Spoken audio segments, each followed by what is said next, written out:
अस्सलामुअलैकुम वरहमतुल्लाह।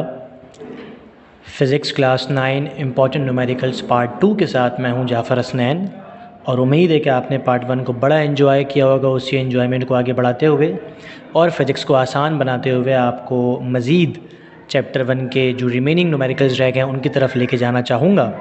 आगाज़ करते हैं क्लास 1.5 की तरफ। आप लोगों के पिछले कमेंट्स का बेहद शुक्रिया। यकीनन आप लोगों ने बड़ा सराहा, बड़ा अप्रिशिएट किया और उम्मीद है इंशाअल्लाह आने वाले वक्त में उसको मज़ीद अच्छे अंदाज से हम एलेबोरेट करते हुए आप लोगों तक फ़िज़िक्स को, साइंस को बआसानी पहुंचा दें। लिहाजा स्टार्ट करते हैं क्लास। प्रॉब्लम 1.5 इस वक्त मेरे सामने मौजूद है और आपकी स्क्रीन पर वाज़ेह है बिल्कुल। कहता है कि right the following quantities in standard form, यानी जो हमें क्वांटिटीज़ दी हुई हैं, फ़िज़िकल क्वांटिटीज़ जो हमें वैल्यूज़ दी हुई हैं, इसे हमने स्टैंडर्ड फॉर्म में लिखना है। स्टैंडर्ड फॉर्म से मुराद ये होता है कि आपके पास जो भी वैल्यू हो वो साइंटिफिक नोटेशन में मौजूद हो, which is something like called an standard form. लिहाजा सवाल आपके पास मौजूद है। क्लास कहता है 6400 किलोमीटर्स, यानी कि अगर हम इस वैल्यू के स्टैंडर्ड फॉर्म में लिखना चाहें तो मैंने आपको प्रीवियस लेक्चर में ये बताया था कि अगर आपके पास किसी वैल्यू के अंदर डेसिमल मौजूद ना हो तो आपने कंसीडर करना है कि जो डेसिमल है वो लास्ट वैल्यू में मौजूद है, यानी लास्ट वैल्यू के बाद हिडन है, हाइड है, छुपा हुआ है। लिहाजा अगर मेरा डेसिमल यहाँ पर है और मैं इसको उठा के यहाँ से यहाँ लाना चाहूँ तो मैं इसको मूव करवाऊँगा। जब मैं इसको मूव करवाऊँगा क्लास तो ये हो जाएगा 1, 2 और 3, यानी 3 डिग्री शिफ्ट हो जाएगा, 3 डिजिट शिफ्ट हो जाएगा। तो ये बन जाएगा 6.4।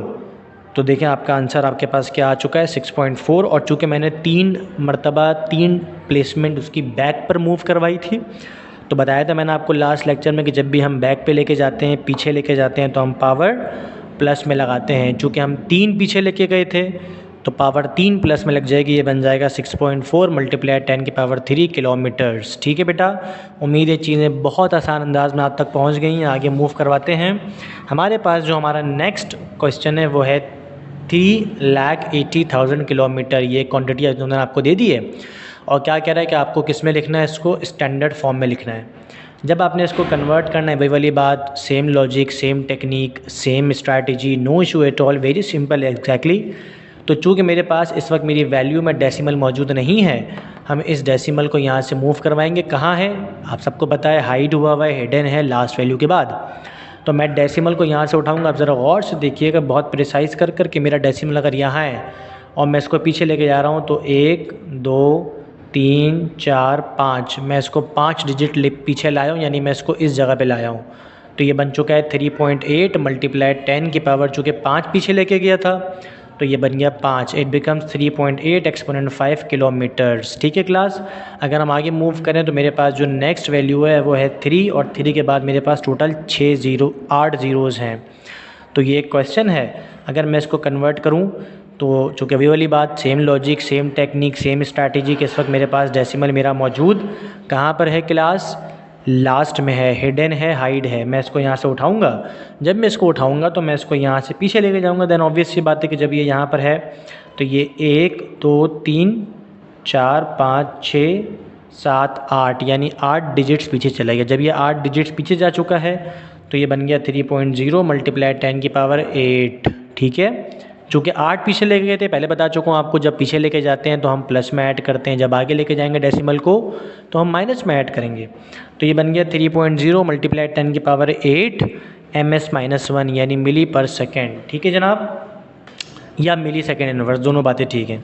अगला सवाल कहता है कि 1 डे, एक दिन है और उसको सेकंड्स में लिखें। कैसे लिखेंगे, ये तो हमने एक न्यूमेरिकल भी किया था। आप लोग तो माशाल्लाह अब एक्सपर्ट हो गए एंड आई नो कि आप तमाम एक्सपर्ट लोग इसको ख़ुद बआसानी सॉल्व करेंगे।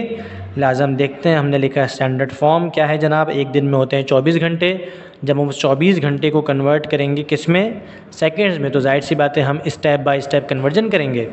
तो 24 से हम किस में आ जाएंगे, 60 में। 60 का मतलब क्या होता है कि भाई हर घंटे में 60 मिनट, एक घंटे में आपके पास 60 मिनट्स होते हैं।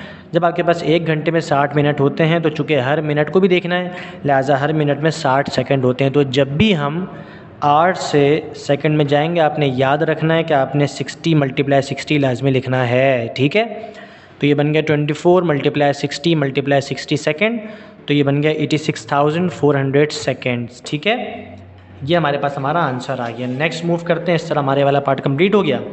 प्रॉब्लम 1.6 बहुत आसान सवाल जनाब।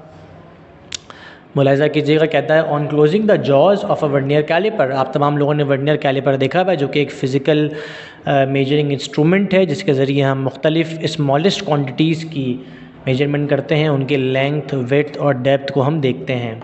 तो कहता है कि जब आपने वर्नियर कैलिपर के जॉज को बंद किया तो जो उसका ज़ीरो होगा किसका, वर्नियर स्केल का। आपको पता है वर्नियर कैलिपर में 2 स्केल्स होते हैं, एक को हम मेन स्केल कहते हैं, दूसरे को हम वर्नियर स्केल कहते हैं।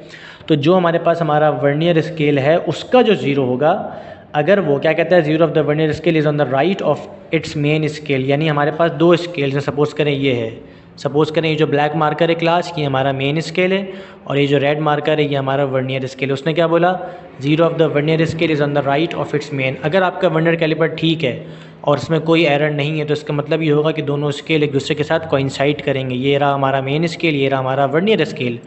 उसने आपको क्या बोला हुआ है कि जो आपका वर्नियर स्केल है वो राइट पे है मेन स्केल के। ये ब्लैक वाला मेन स्केल था, ये रेड वाला राइट वर्नियर स्केल था। तो उसने क्या बोला कि वर्नियर स्केल जो है वो मेन स्केल के राइट पर है, यानी सीधे हाथ पर है। ठीक है, कितना, such that 4th division of its vernier scale, यानी जो वर्नियर स्केल का 4th डिवीज़न है coincide with one of the main scale division, main scale की किसी एक डिवीज़न से कोइंसाइड कर रहा है यानी टकरा रहा है। आपको पता है ना स्केल के ऊपर डिवीजन्स लिखी होती हैं 0, 1, 2, 3, 4, 5 इस तरह।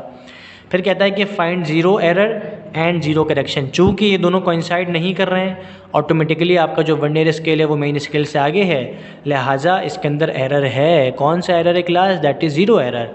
तो हमें बेसिकली उस ज़ीरो एरर को ठीक करना है। ठीक है, क्या कहता है, सोल्यूशन लिखा हमने कहा number of division of vernier scale 4। भाई वर्नियर स्केल ये रेड वाला था, इसमें 4 का मसला है, 4 डिवीजन आगे। Least count of vernier calliper is 0.01 centimetre. जो वर्नियर कैलिपर का लीस्ट काउंट होता है वो 0.01 सेंटी होता है। ये 2 बातें हमने लिखी।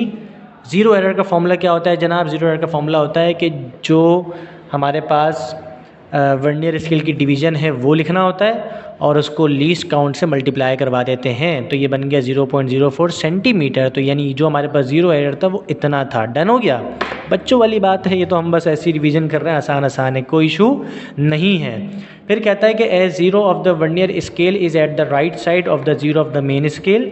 क्या कह रहा है, चूँकि सवाल में बताया था कि हमारा जो वर्नियर स्केल का ज़ीरो है वो राइट साइड पर है किसके, मेन स्केल के ज़ीरो के, लिहाजा ज़ीरो एरर पॉजिटिव है। आपको याद रखनी है ये बात कि जब भी कभी वर्नियर स्केल राइट साइड पर होगा तो जो ज़ीरो एरर होगा वो पॉजिटिव होगा, और जब भी कभी वर्नियर स्केल लेफ़्ट साइड पे होगा तो जो ज़ीरो एरर होगा वो क्या होगा क्लास, वो नेगेटिव होगा। लिहाजा जब भी ज़ीरो एरर पॉजिटिव हो तो आपने याद रखना है कि माइनस ऐड करना है हमारे आंसर में, और जब भी ज़ीरो एरर नेगेटिव हो तो आपने याद रखना है कि आपको प्लस ऐड करना है हमारे आंसर में। डन हो गया। इसी के साथ ये आसान तरीन सवाल भी हमारा मुकम्मल हुआ। आगे मूव करते हैं क्लास, एंडिंग की तरफ आ गए। प्रॉब्लम 1.8 क्या कहता है जनाब, कहता है which of the following quantities have 3 significant figure. कह रहा है आपको इन्होंने 4 ऑप्शन दिए हुए, एक किस्म का ये न्यूमेरिकल भी है, एक किस्म का ये MCQ भी है, यानी हो सकता है कि आपको ये सवाल हमारे MCQs में मिल जाए बोर्ड में, जो कि बड़ा इंपॉर्टेंट भी है। तो कहता है ये आपको 4 सवाल दिए हुए हैं, कह रहा है ये बताएं कि इसमें से कौन सी ऐसी क्वांटिटी है, एक भी हो सकती है, एक से ज़ायद भी हो सकती है, जो सिग्निफिकेंट फ़िगर है। ठीक है, सिग्निफिकेंट फ़िगर से मुराद ये है कि जिसमें ना कुछ ऐड किया जा सकता है ना ही कुछ डिडक्ट किया जा सकता है, यानी कोई तब्दीली नहीं की जा सकती, उसको हम कहते हैं सिग्निफिकेंट फ़िगर। लिहाजा हमने जब अपना ए ऑप्शन देखा तो हमने कहा कि भाई 3.0066 लिखा हुआ था, इसको जाहिर सी बात इसमें से अगर हम लास्ट डिजिट्स को ओमिट कर दें तो हमारी वैल्यू को कोई ख़ास फ़र्क नहीं पड़ेगा। बी पार्ट देखें तो लिखा हुआ 0.00309 kg।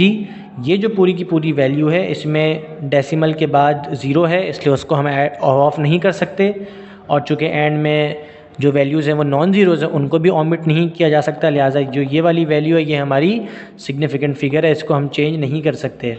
सी में ऑप्शन आए तो हमारे पास 5.05 वैल्यू है। 5.05 वाली बात उसूल आपको याद होनी चाहिए कि डेसिमल के बाद ज़ीरो आएगा तो उसको हम हटा नहीं सकते, और आखिरी में चूँकि नॉन ज़ीरो डिजिट वैल्यू है तो उसको भी हटाया नहीं जा सकता, लिहाजा सी भी हमारे पास सिग्निफिकेंट फ़िगर है। अगर हम डी की बात करें तो 2001 सेकेंड्स हमारे पास लिखा हुआ है, तो जो हमारा लास्ट वाला ऑप्शन है, जो हमारा लास्ट वाला पॉइंट है, इसमें से हम चेंजिंग कर सकते हैं, लिहाजा बी और सी जो 2 हमारे पास ऑप्शन थे ये हमारे सिग्निफिकेंट फ़िगर हैं। क्विकली आगे मूव करते हैं। उम्मीद है कि यहाँ तक का लेक्चर आपको